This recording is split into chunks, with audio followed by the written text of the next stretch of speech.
자, 그럼 첫 번째 이슈는요. 다뉴브강 유람선 참사 후속 내용이 계속 나오고 있는데 뺑소니 정황 이 얘기를 좀 해봐야겠습니다. 한국일보 기사입니다.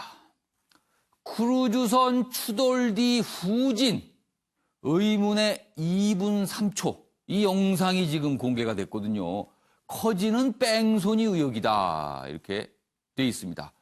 내용 구체적으로 보면요 이렇습니다. 후진했다가 떠나는 영상이 공개되는데요. 지금 영상의 이 스틸 사진이 지금 4장에 걸쳐 나와 있습니다. 그리고 내용 좀 더 자세히 보면요. 추돌 후에 사고 지점으로 뒤로 돌아왔습니다. 배가 거꾸로 이동을 합니다. 그리고 20초간 완전히 정지했다가 다시 갑니다. 이건 뭔가 알았다는 거 아니겠습니까? 그리고요. 구명조끼를 던지는 승무원의 모습도 포착이 됐습니다. 그리고 그 문제의 배 갑판 위에서 승무원들이 막 뛰어다니는 모습도 있었어요. 뭔가를 알았던 겁니다, 분명히. 자, 그런데 이 선장은요, 규정 위반 안 했다라며 무죄를 주장하고 있습니다. 지금 구속됐습니다. 크루즈선 선장 구속영장 발부됐고요. 선장 과실, 추돌 원인의 수사가 초점을 두어지고 있다. 이런 내용입니다. 관련 기사가 하나 더 있습니다. 보시죠. 크루즈 선장 구속, 추돌한 다음에요. 후진, 그런 다음에 다시 전진. 그런데 이런 이상 운항을 하는 바람에요. 지금 이런 지적이 나옵니다. 탈출을 더 어렵게 했다는 거예요. 물에 빠진 분들이. 이 배가 뭔가를 방해하고 가로막은 거 아니냐는 거죠, 지금.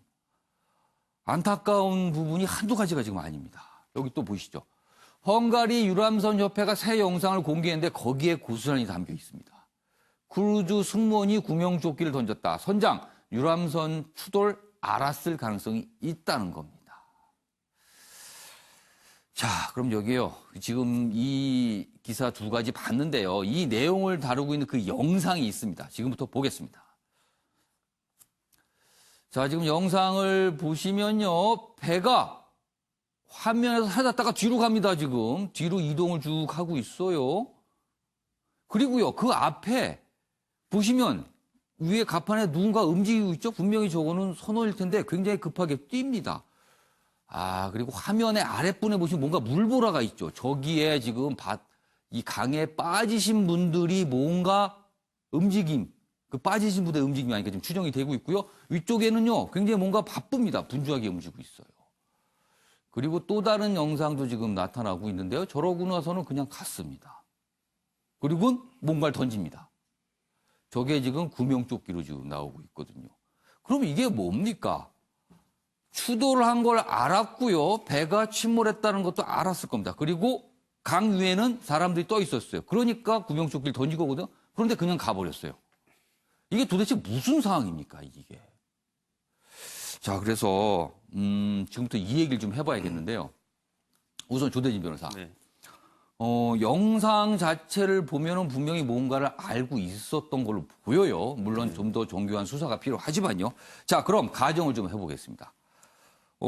사고를 이른바 인지를 했고요. 사고를 알았어요. 그런데 구조를 안 하고 저렇게 간 거라면 분명히 해상에서 그러니까 강에서 일어난 뺑소니잖아요. 그렇죠. 한국 같으면 어떤 처벌을 받게 됩니까? 일단 세월호 관련해서도 이제 뭐 부작위에 관련된 살인죄가 예. 뭐 가능하느냐 뭐 이런 얘기가 나왔지 않습니까? 예. 근데 실제로 이제 업무상 과실치사 혐의로 이제 무기징역까지 지금 받은 걸로 알고 있는데 여러 가지 죄가 경합이 됐긴 합니다. 예. 근데 지금 이 사건 같은 경우에는 문제는 선장이 중과실이 아니라 배를 앞뒤 쪽으로 자꾸 뺐었거든요. 예. 그러니까 그런 걸로 봤을 때 충분히 이 사고로 인해서 자기 의무가 예. 발생을 했고 조치를 안 하면 사람들이 사망할 수 있었다는 것을 인정할 수 있었기 때문에 살인죄에 준하는 처벌이 이루어질 수도 있을 것 같습니다. 그렇다면 이른바 미필적 고의 이런 그렇죠. 얘기를 할 수 있는 건가요, 지금? 그렇죠. 오, 지금 헝가리 당국에서 그 정도까지 생각하는지 모르지만 만약에 저런 유사한 일이 우리나라에서 있었다라면 충분히 그렇게 법 적용도 가능하다는 말씀이시네요. 네.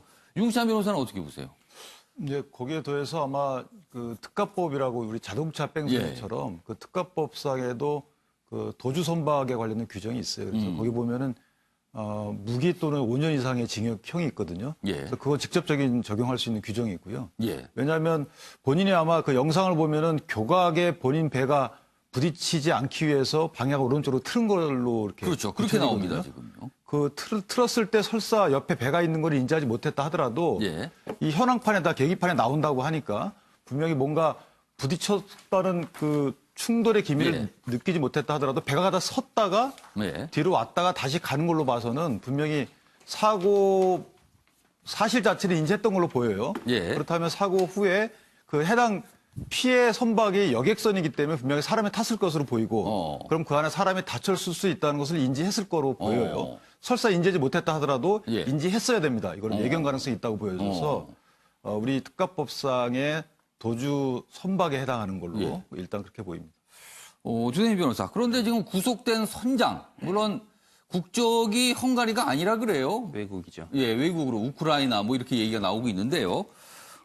보석이 가능하다면서요? 네. 돈을 내게 되면. 그러니까 한국 지금 보석 그 결정 요건을 예. 그 재판부가 지금 설치를 했는데, 그러니까 우리나라 하나 돈으로 한 5,600만 원 정도 내고, 예. 그리고 그 재판이 끝날 때까지 그 헝가리를 떠나지 않는다는 조건에 하에서 지금 보석 조건을 걸어놨거든요. 예. 우리나라에서는 조금 이루어지기 좀 어려운 상황. 우리나라 같았으면 저런데 보석을 거론하기가 어렵지 않을까요? 그렇죠. 바로 구속됐을 가능성이 더 높고요. 근데 예. 다만 이제 그 당사자가 본인은 이런 주의 의무 위반이 없었다. 예. 나는 인지하지 못했고 법규 위반이 없었다라고 계속 주장을 하고 있기 때문에 그런 부분들은 다퉈 봐야겠지만 예. 어쨌든 그 관련해서 보석에 대한 조건이 붙은 상태로 지금 구속이 돼 있는 상황입니다. 지금 그 선장은 본인은 과실이 없고 무슨 뭘 지키지 않은 게 없다라고 얘기하고 있지만요. 추가로 공개된 영상을 보면은 그 주장이 과연 맞겠느냐라고 강한 의문을 들 수밖에 없거든요. 그래서 지금 우리 오늘 많은 언론들은 뺑소니 정황이다라고까지 얘기를 하고 있어요. 강에서 일어난, 다뉴브 강에서 일어난 뺑소니 정황이 지금 포착이 영상이 공개가 된 겁니다. 자, 그리고 윤시찬 변호사 또 한 가지요. 이 문제의 선박, 바이킹식인 사고를 일으킨 문제의 선박, 지금 운항을 하고 있답니다. 운항을 하고 있어서 헝가리가 아니고요. 그 다뉴브강을 따라서 다른 나라로 왔다 갔다 하고 승객을 싣고 있다 그래요. 이거는 무슨 상황입니까, 이게? 그러니까 선박의 국적지는 아마 스위스인 것 같고요. 예. 선장의 이제 국적은 우크라이나인 것 같아요. 그리고 예.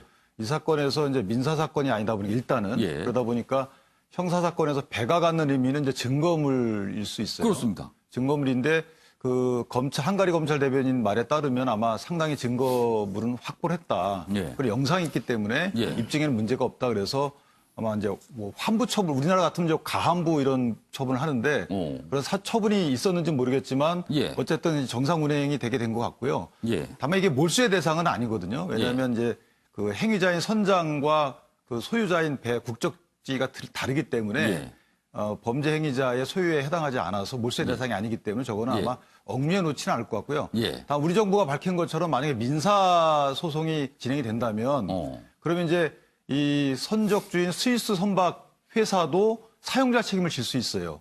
이게 이제 국제사법이라는 게 있는데 예. 그 중고법 해당 법률 관계에 적용되는 법을 따져보면은 예.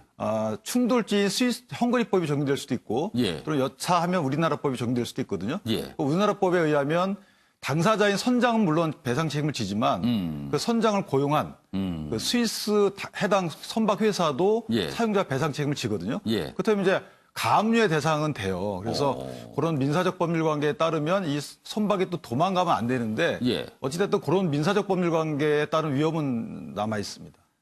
그러니까 나중에 이게 민사 관련해서 이제 보상 문제가 나올 수 있잖아요. 그럴 때 그 선박이 중요한 어떤 근거가 될 수 있고 담보물이 될 수 있죠. 담보물이 될 네. 수 있잖아요. 그렇다면은 통상적으로 저거를 묶어두지 않을까라는 생각이 드는데 그게 아니고 그냥 왔다 갔다 하고 있어요. 아마 지금. 그 헝가리 관련법 규정을 모르겠지만 묶어둘 예. 수 있는 법률 체계가 안 돼 있을 수도 있어요.